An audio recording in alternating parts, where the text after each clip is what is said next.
You're listening to the Uncensored Pro Wrestling Podcast.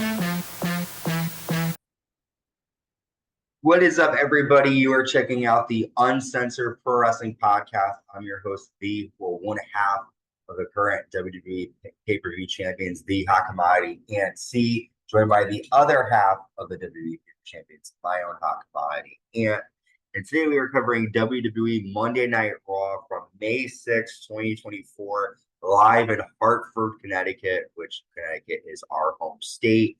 My little nephew, Chris, went to see the show, so I was obviously excited to watch it with you. And this is the first WWE episode after Backlash. And we started out Raw with the Judgment Day coming out. Damian Priest says, main event, Jey Uso. You guys love him. The entire country of fans loved him. But that didn't matter because I'm still El Champion. I need to speak about what went down between the Judgment Day at Backlash. Finn then says, me and JD McDonough already apologized. Damian says, I need everyone to know I lost my cool. You were there to support me. I'm sorry and thank you. They all hug. And then Damian says, Finn Balor is your next king of the ring. Finn says, since Drew McIntyre isn't clear to compete tonight, I get a bye in the tournament. Well, Adam Pearce comes out and Pearce says, you're not getting a bye. What happened at Backlash won't happen tonight. Your opponent is Jey Uso. So do you really think Damian Priest has forgotten everything, or do you think this is going to lead to a SummerSlam match with Damian Priest and Finn Balor? Yeah, he hasn't forgotten anything. And if he has maybe forgiven, something else is going to happen. Yeah, that doesn't look like a real hug there. It looks like he's kind of trying to keep things okay for now, yeah. So we have our first King of the Ring tournament match, Finn Balor versus Jey Uso. Finn controls most of the match, attacking Jey's leg with drop kicks. He sends Jey over the table. Jey lands his Yeet punches and a flying crossbody to get it too. And then the end comes after Drew McIntyre comes out watching the match, and Jey hits Finn with a spear. Jey Uso advances in the tournament after Drew McIntyre gets in the ring and stares down Jey Uso for stealing his spot. Did you think Jey was the right guy to win, and do you think Drew is going to get involved in this tournament at all? Well, something's up with Drew. I don't get it. I don't think the injury is real. I don't know. Asuka's is real, I think, but I don't know about this. And I don't know. I like Finn Balor. But I think that's going to go in other directions. I think Jey was the right. Okay. So then Adam Pearce talks to Drew McIntyre backstage, and Pearce is like, Drew, you told everyone you were hurt. We decided to look into it. Drew says, screw you, and he takes off in a car. As he leaves, CM Punk arrives in a car automatically after McIntyre leaves. Before we get into that, though, we see another QR code talking about how, they were forgotten, they're going to come together. There, and you see a quick, it's almost like a silhouette of Uncle Howdy kind of with a long coat running out the screen, and it ends. Interesting stuff there. Also, I saw something on this that if you download the audio file, something about if you add up the numbers, it's the date of King of the Ring. Okay. So we'll get more stuff as King of the Ring draws closer. CM Punk comes out. Punk says, my apologies for showing up late. I drove here to get into a fight with Drew McIntyre, but Drew left. What if I stay here long enough for Drew to come back? That'll be longer than his title reign. Please get out your phone, tweet at him that I am live. If he's not a coward, he'll come back and catch the beating he deserves. I got injured at the Royal Rumble. 4 weeks I tuned in and listened to this guy talk about praying for me to get injured. He picked a fight with the pettiest man on the roster. I will break your face and your heart. One name that you fear, Drew McIntyre, is CM Punk. And then CM Punk tells the camera that he will find Drew. Do you think Drew is afraid of CM Punk, or do you think it's just mind games between the two? Mind games. I don't think Drew's scared of Punk. especially with Tom being the customer. The fans are loving the storyline. How about you? Do you like it? I do, but I want to see them go at it. Yeah. I want to see them finally get some kind of something. Yeah. But at least they're making us wait and they're not giving us everything too early. We Do you see. think we might see a King of the Ring? Not with this. I don't know. Maybe, but I mean, they're going to be in Saudi Arabia, so they might want to do something big for them. I don't know. Braun Strowman's backstage talking to Ricochet, and Braun says that he can't stand bullies, and that's why he got involved in Attack Judgment Day last week on Raw.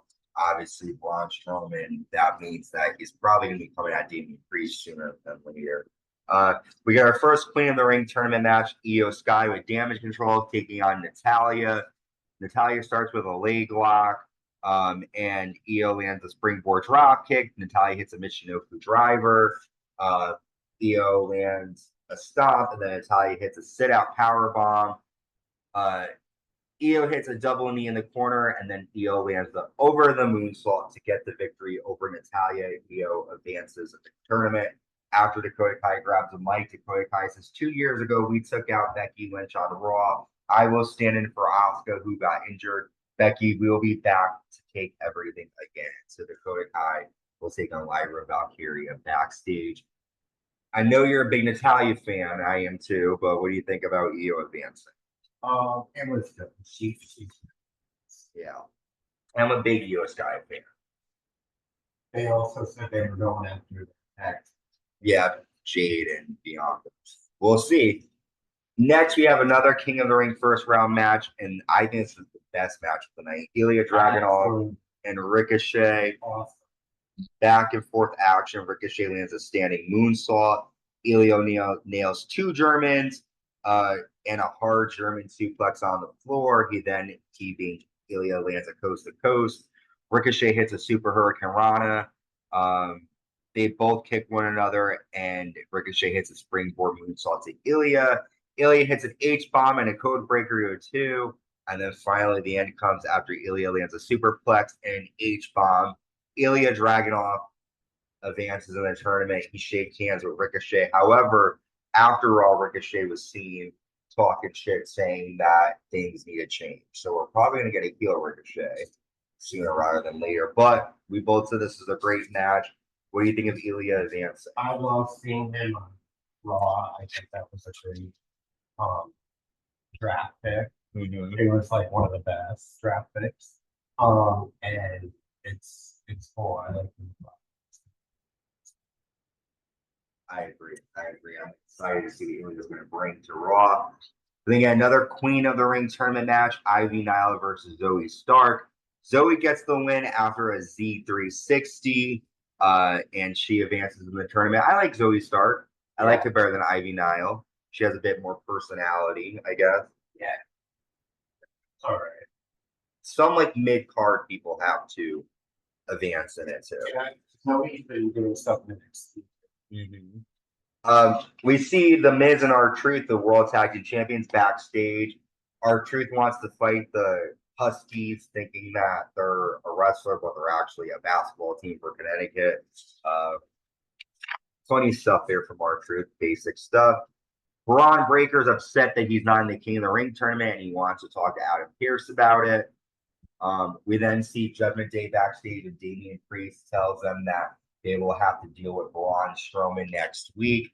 Carlito shows up with Dominic, and basically Damian tells Dominic to get Carlito out of here. So Dominic keeps on trying to add members to Judgment Day, and they're all of Latino descent. Anything to say, or just we'll have to wait and see what happens? I think Braun Breaker, is maybe gonna go for something else because he said that he had a reason he wasn't in the King of the Ring. I like him a lot, so I'm excited to see what happens from. Okay. We have 2 Brauns, Braun Breaker and Brauns. Yeah. And the thing with Dominic just makes me think my theory of him heading the LWO in the future. I think that's gonna happen. And that's all I got to say about that. I agree. Not a lot of good stuff there with Judgment Day. We then get Chad Gable taking on Bronson Reed. Bronson hits a DVD, and then Chad hits a cool super release suplex off the top rope. That's when Intercontinental Champion Sami Zayn gets involved. He clotheslined Bronson Reed to the floor. Chad hits a German to Sami, and then Bronson Reed leads a Uranagi to both men. And backstage, Sami Zayn challenges Bronson Reed and Chad Gable to a triple threat match at King of the Ring. What you think? I'm excited to see them. Yeah, I'm starting to like Bronson Reed a little more. I think it's going to be a good match for sure. Yeah. I hope that I don't know. I keep having a feeling they're going to make Chad Gable a champion, but I hope that Sami doesn't lose it quite yet. Okay. Well, speaking of winning and losing, the new World Women's Champion Becky Lynch comes out for an interview with Michael Cole. It starts talking about her Kentucky Derby hat, which is kind of huge and impressive looking. Becky says, as champion, a lot of people want to slap me. I came here 9 years ago, and I feel the same energy of the new girls. They then talk about Lyra Valkyria, and then Liv Morgan comes out. Liv goes, blah, blah, blah. No mention of me. I'm so tired of being overlooked. I am a Money in the Bank winner, former women's champion, former women's tag champion. I beat Nia Jax. I took out Rhea Ripley. You're welcome, Becky. Let's talk about a title match. Becky says, you got it in 3 weeks at King and Queen of the Ring. Liv, you never beat me. Liv says, you're right. I finally found a purpose, and I can finally beat you. My purpose is taking everything Rhea Ripley loves and becoming champion. And then Damage Control come out. Dakota Kai says, you got a shot, but you don't deserve it. We wanted to remind you who runs Raw. And then Liv dips and leaves Becky Lynch alone to take on Damage Control. And Lyra Valkyria runs out to help her. Are you excited for Becky and Liv for King and Queen of the Ring? Yeah, definitely. I think Liv is going to win the title. You think she's going to beat Becky? Yeah. Something that was seen online, they noticed that Liv had a purple bandana, which is the same as Dominic's. It was like you could see it like out of her like pant pocket. People are saying that that might have some kind of significance. She wants to get revenge on Rhea Ripley. Maybe she'll steal Dominic. Ooh. She had the purple bandana in the segment. I didn't notice that. All right. Next, we get the Queen of the Ring tournament match again. Dakota Kai. Mommy, not like that. Dakota Kai with Damage Control takes on Lyra Valkyria. Lyra gets the victory after landing a Nightwing. I'm glad she advances over Dakota Kai. I like Kai, but Lyra Valkyria is impressive. I'm excited to see what she's going to do. What do you think?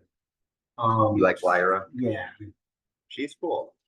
Well, we've made it to our main event of Monday Night Raw, the final King of the Ring tournament first round match for Raw. Gunther with Ludwig Kaiser taking on Sheamus. This is a great back and forth match. Sheamus jumps off the apron onto Gunther on the floor. Sheamus lands a power slam and 17 beats to Gunther. Ludwig Kaiser pulls at Sheamus's leg, and then Kaiser is kicked out. Gunther applies a figure 4. Sheamus lands a Celtic cross and gets a 2. And then Gunther applies a half crab, and Sheamus taps out. Gunther is moving on to the King of the Ring tournament. What do you think of Gunther advancing? Well, I love Sheamus, but I knew Gunther. I think Gunther will make it all the way. I don't know if he'll be King of the Ring, but I do think he'll make it to the match. Okay, I do too. What was your favorite moment or match from this episode of Raw? I like Draganuv. Me too. And the whole thing with Becky and Liv was cool. And I like the Bray Wyatt promo we got. yes, the Bray Wyatt promo. A lot of good stuff on this episode of Raw. Well, again, we're on our way to King and Queen of the Ring in Saudi Arabia. Got a couple more weeks But first, we're making our first stop to King and Queen ring by hitting up the Friday Night SmackDown. Until next time, stay safe and stay uncensored.